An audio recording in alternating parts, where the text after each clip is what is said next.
It was supposed to be just another quiet night at my friend's house, but when his mom leaned closer, her voice trembling as she whispered, "Be quiet, he's right next door," I realized nothing about this night would ever feel the same again. It began as something simple, almost forgettable. A Friday night plan at my friend's house, movies, snacks, maybe a late-night video game session. Nothing out of the ordinary. But as I stepped through the doorway, something about the atmosphere felt different. Warmer. More alive. Maybe it was the way the lights glowed dimly against the walls, or maybe it was just her. His mom greeted me first. She always did. A soft smile, welcoming yet composed, as though she was balancing two worlds, being the caring host and the elegant woman she naturally was. She carried herself with a kind of quiet grace that didn't need attention, yet somehow commanded it. "Make yourself at home," she said, her voice low and warm, like a melody you don't forget. She brushed a strand of hair behind her ear as she turned toward the kitchen. For a second, I caught myself staring, before I quickly followed my friend into the living room. We settled into the usual routine, jokes, laughter, half paying attention to the movie playing on the TV. But between scenes, my eyes drifted toward the kitchen doorway, where she moved about. It wasn't intentional. It was instinct. The way she set down glasses on the counter, the way her hand lingered on the edge of the fridge as if lost in thought, it all felt captivating in ways I couldn't explain. When she returned, she carried a tray with drinks and snacks. My friend barely looked up, absorbed in his phone, but I noticed everything. The way her hands balanced the tray with care, the faint scent of her perfume drifting into the room ahead of her. She leaned down to set a glass on the table, and as she did, her hand brushed mine when I reached to help. It was the briefest touch. Just skin against skin, nothing unusual. But it lingered in my mind like a spark catching flame. I felt the warmth of her fingers even after she had pulled away. "Thank you," she said, almost too softly, as if the words weren't only about the glass but about the quiet acknowledgement between us. Her eyes flickered toward mine, just for a second, before she straightened and moved back.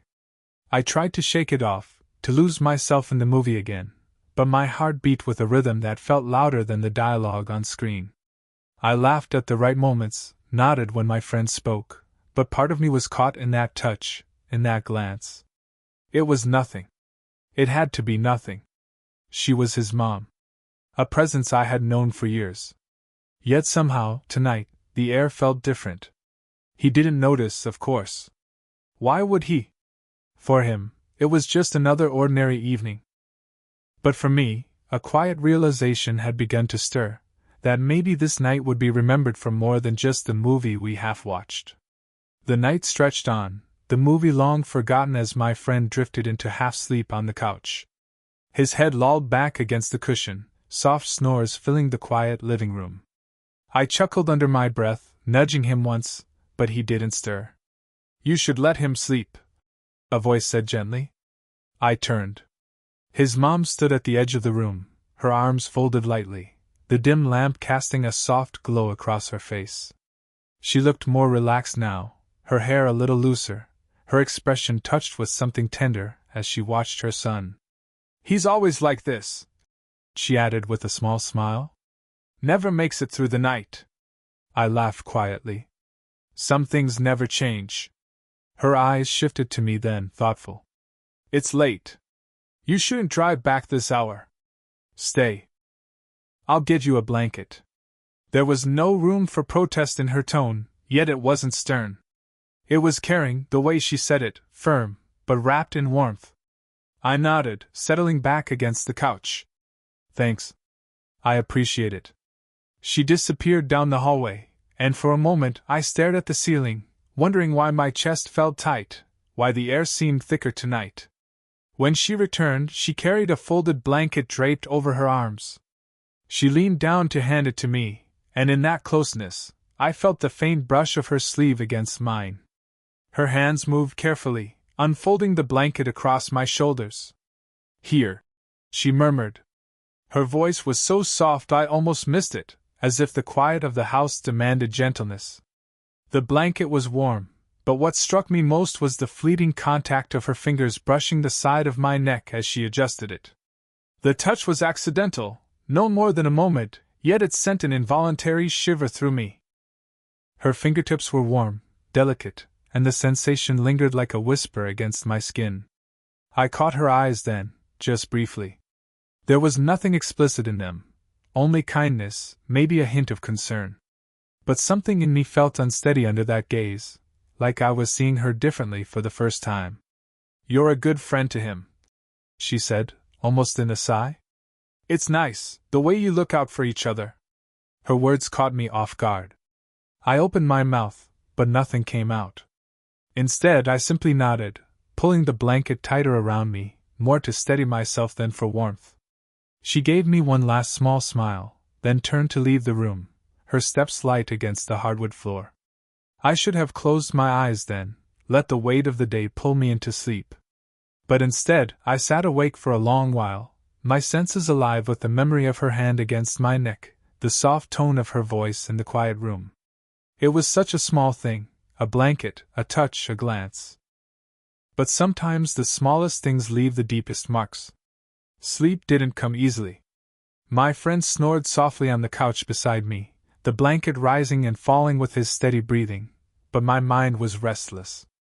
I tried shifting, adjusting the pillow she had given me, even closing my eyes and counting the seconds in the dark. But no matter how hard I tried, the weight of the evening, the touch of her hand, the sound of her voice, kept me wide awake. Finally, I gave in. I slid the blanket aside and stood quietly, careful not to wake him.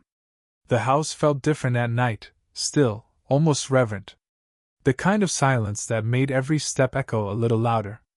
I padded into the kitchen, hoping a glass of water might calm my restless thoughts. But she was already there. She stood near the counter, barefoot, a half-filled glass of wine in her hand. The dim overhead light bathed her in a soft, golden hue, outlining her silhouette in a way that made her seem both fragile and impossibly composed. She turned slightly at the sound of my steps, her lips curving into a faint, knowing smile. "Couldn't sleep?" she asked. Her voice was quiet, low enough that it seemed meant just for me. I shook my head, suddenly self-conscious. "Not really. Thought some water might help." She lifted the glass in her hand, giving it a small tilt. "I thought the same. Though, I went with something stronger." Her laugh was quiet, almost self-deprecating, and it eased something in me.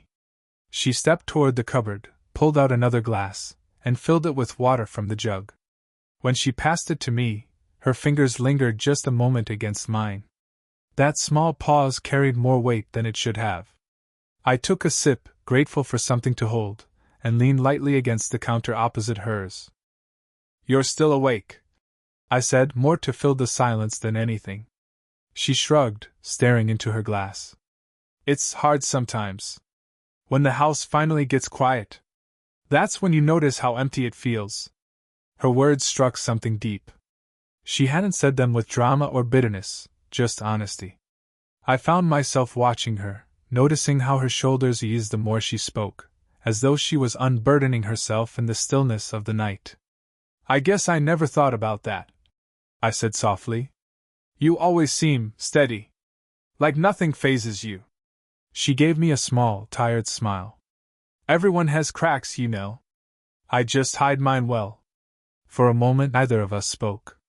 The silence between us wasn't awkward, it was charged, humming with something I couldn't quite name. She held out her glass of wine to me then, wordless, as though inviting me to share her world for just a moment. I hesitated, then took it, my fingers brushing against hers. I took a small sip, the taste lingering sharp and warm, but it wasn't the wine that unsettled me. It was the closeness, the way her eyes stayed on mine as I handed the glass back. Something unspoken hung there in the air, heavier than words, deeper than casual company. And in that quiet kitchen, with the rest of the house asleep, I realized she was letting me see a side of her that no one else did. The kitchen felt suspended in time. The faint hum of the refrigerator, the soft tick of the clock on the wall, even the distant snore from the living room, all of it faded into the background. What remained was her presence, the quiet gravity of her standing across from me, wine glass in hand, eyes heavy with something she hadn't yet said. She leaned back against the counter, her gaze fixed on the stem of her glass. "You know," she began, her voice low, almost hesitant. "When I was younger, I used to picture my life so differently. I had all these plans, places I wanted to see, things I thought I'd do. But somewhere along the way, those plans turned into routines." I didn't interrupt. I could tell by the way her fingers traced the rim of her glass that she wasn't looking for advice, just someone to listen. She continued, her smile wistful. "Don't get me wrong, I love my family. I wouldn't change that. But there are nights I wonder if, maybe I stopped being seen. Not just as a mother, but as a person with her own dreams." Her words settled into me like stones in water, rippling outward. I realized then how rare it was for her to let down the walls she carried so gracefully every day. "You're not invisible," I said softly. The words left me before I could second-guess them. Her head lifted slightly, her eyes meeting mine. There was something searching in her expression, as if she wanted to believe me but wasn't sure she could. "I've always noticed you," I admitted, my voice steady but quiet. "The way you carry yourself. The way you take care of everyone, but never ask for anything in return. It means something. At least to me." The silence that followed was thick, almost too much. Her lips parted, then pressed together again as if she couldn't quite find the words. A faint laugh escaped her, tinged with surprise. "You shouldn't say things like that." "Why not?" I asked gently. She looked away, brushing a strand of hair from her face. The movement was small, almost nervous, and I'd never seen her like that before. Instinctively, without thinking, I reached up. My fingers brushed against her cheek as I tucked the stray strand behind her ear. Her skin was warm beneath my touch, softer than I expected. She stilled, her breath catching just slightly at the contact, and for a heartbeat, neither of us moved. When she finally looked at me again, her eyes were softer, vulnerable in a way that made my chest tighten. "You're too young to understand what that means," she whispered, though her voice carried no conviction, only conflict.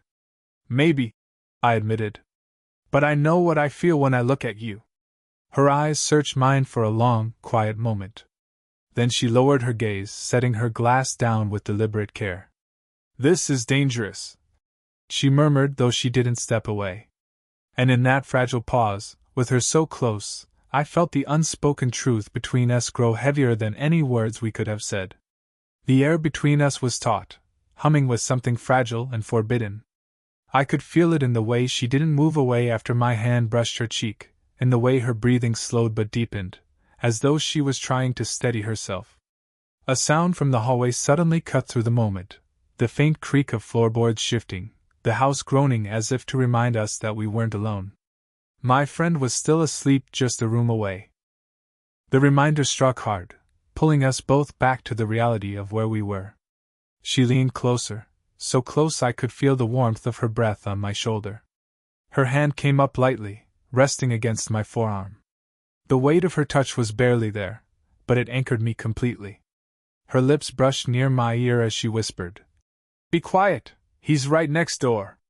The words weren't sharp or scolding, they were tender, trembling, laced with an urgency that felt more like confession than warning. My chest tightened, every muscle alive with the need to stay perfectly still, perfectly silent. I nodded, though my voice refused to work. Her hand stayed on me a moment longer, fingers curling gently into the fabric of my sleeve as if she needed that contact to steady herself. The kitchen felt impossibly small, every second stretching longer than it should, the quiet between us charged and delicate. Her eyes flicked to mine again, wide and searching. For a moment, neither of us breathed.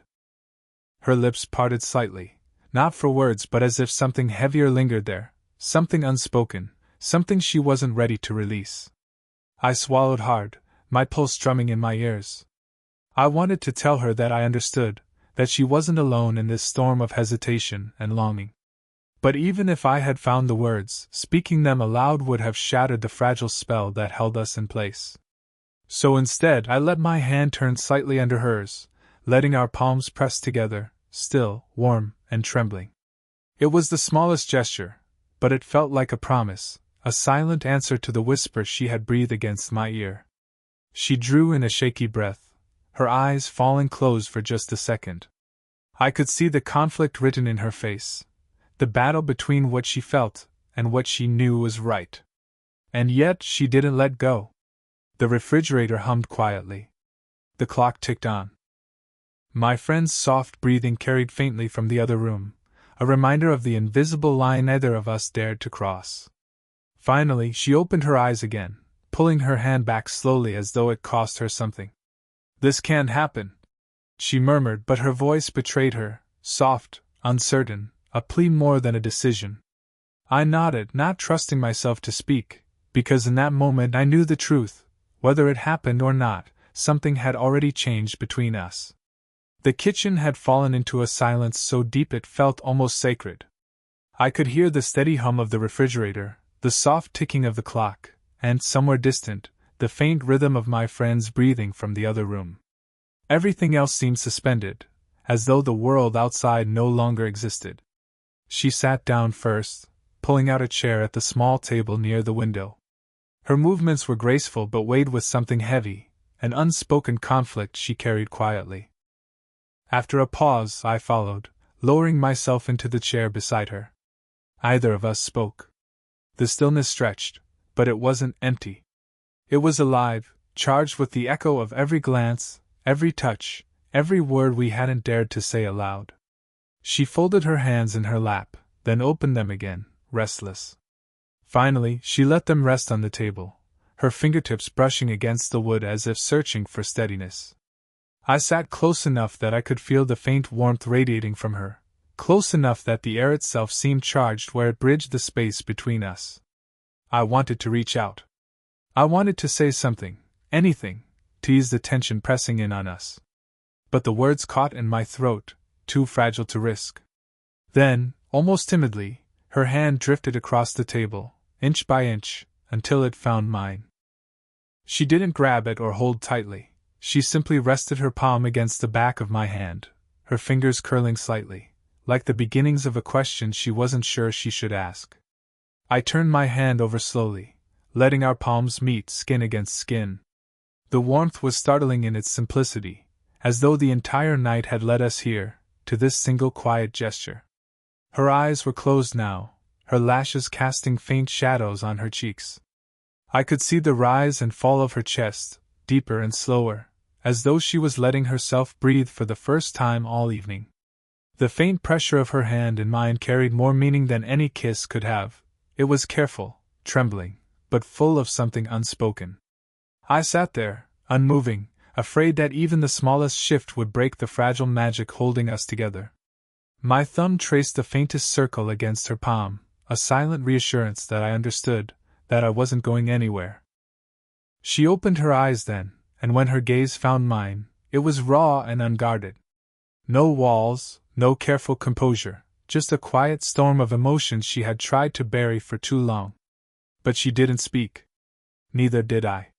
We both knew that words could only cheapen the purity of this moment, this stillness that spoke louder than anything we might confess aloud. Time seemed to blur.